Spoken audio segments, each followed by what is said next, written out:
hit the subscribe button. Welcome back to the channel. Today we're talking about financial literacy. We can all agree that without a basic understanding of simple financial concepts, that it is almost impossible to achieve your financial objectives. Every day we make decisions about banking, budgeting, saving, taking things out on credit, our debt, investing. And the simple fact is that financial literacy will enable us all to make informed decisions that will propel us not only towards financial stability, but also to achieve our financial objectives. So what exactly is financial literacy? Currently, there's no one definition, but it generally means the ability to understand and use personal financial management, budgeting, and investing to your financial advantage. So in a simple, nutshell kind of way, financial literacy is having the knowledge to know what to do in a financial sense. And this does not necessarily mean that every decision that you make will come out to be an absolute success financially. But over time, with financial literacy, you will be making improvements to your financial situation because you will be informed. So why is financial literacy important? It's important because it is a result of budgeting, being prepared for emergencies, and limiting debt.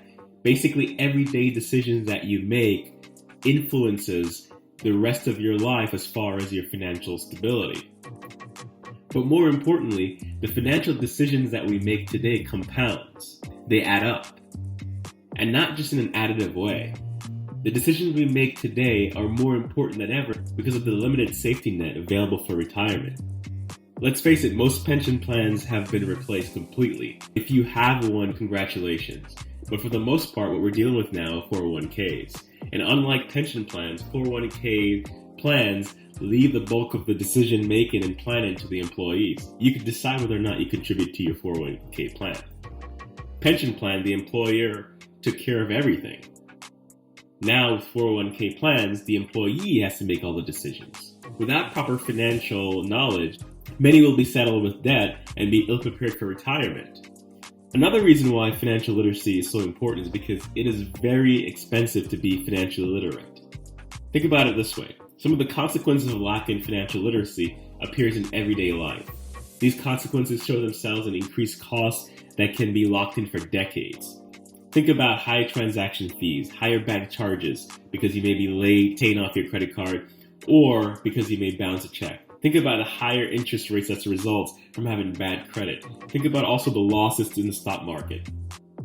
Think about your car payment, your mortgage, those interest rates. Financial ignorance also compounds as you will not understand the concept of compounded. Think about compounding from the standpoint of debt that you have, and that's not good because that increases over time. But also think about it from the standpoint of your income or interest, compounded interest generally, and how that helps you to amass an amazing sum of funds.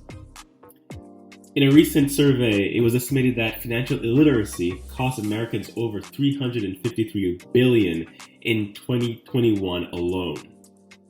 That is a lot of money. So what is the solution? The solution to lack of financial literacy is simple. It's essentially educating yourself. It is up to you to educate yourself. It is to you and your family's benefit to be financial literate. Financial decisions not only affect you, but also those around you. So educate yourself. The best thing of all is the fact that the information is free. You can actually search and find information that will enable you to be financial literate. You have this channel for one. There are many other blogs out there and channels you could subscribe to or follow.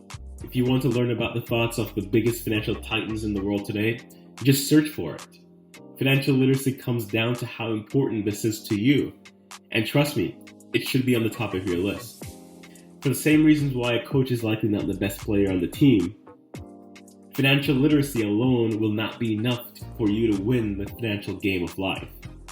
Think about it from this perspective. Because you know something does not necessarily mean that you'll benefit from it. Knowledge alone is not enough.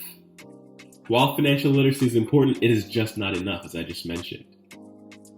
To achieve your financial goal, you need a climate that facilitates wealth generation. This means that the country or jurisdiction that you're in has to facilitate wealth generation. You have to have access to tools and resources to build wealth. For example, when you start in a business, you need to have access to capital to be able to manage your money. You need to have access to the supply chain. Transportation and infrastructure is also very important. And financial literacy alone will not make up for those deficiencies if they're not there. Again, financial education is important, but you must also tackle your beliefs and attitude towards money. Having the financial knowledge alone will not change your attitude towards money. That needs to change, and you need to work on that yourself. Additionally, having knowledge does not mean taking action. You have to take action. You have to put your plans in motion. And you could start today. You could take action today. You can use money as a tool that it is and other resources around you and move forward towards your financial goals. So again, every day we make decisions about banking, budgeting, saving, the credit that we use, the debt that we go in, and whether or not we invest. Financial literacy enables you to make informed financial decisions, so educate yourself. Financial literacy is very important, and it will enable you to make informed decisions. So let's do this test. Let's do the financial literacy test. Let's see how you do on this test. All right, so there's 5 questions. Question number 1. Suppose you have some money. Is it safer to put your money into one business or investment, or to put your money into multiple businesses or investments? A, one business or investment. B, multiple businesses or investments. Or C, you don't know. Select your answer. Question number 2. Suppose over the next 10 years, the prices of things you buy double. If your income also doubles, will you be able to buy less than you can buy today, the same as you can buy today, or more than you can buy today? A, less than you can buy today. B, the same as you can buy today. C, more than you can buy today. Or D, you don't know. Suppose you need to borrow $100. Which is the lower amount to pay back? $105 or $100 plus 3%? A, $105. B, $100 plus 3%. Or C, don't know. Number 4.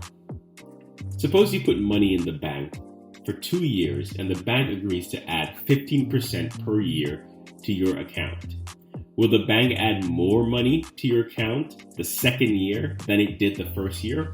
Or will it add the same amount of money both years? A, more amount of money. B, the same amount of money.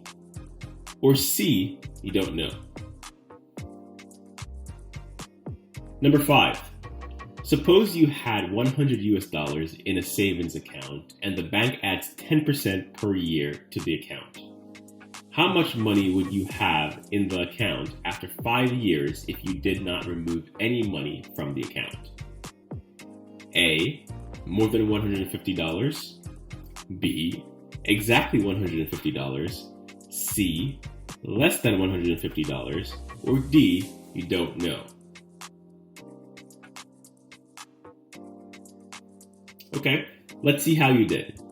First of all, note that a person is typically defined as financially literate when they answer correctly at least 3 out of the 4 financial concepts described. Now, question 1 covered risk diversification. Question 2 covered inflation. Question 3 covered interest. Question 4 and 5 covered compound interest.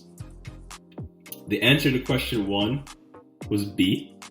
The answer to question 2 was B. The answer to question 3 was also B. The answer to question 4, A. Answer to question 5, also A. So how did you do? If you like this video, subscribe to the channel.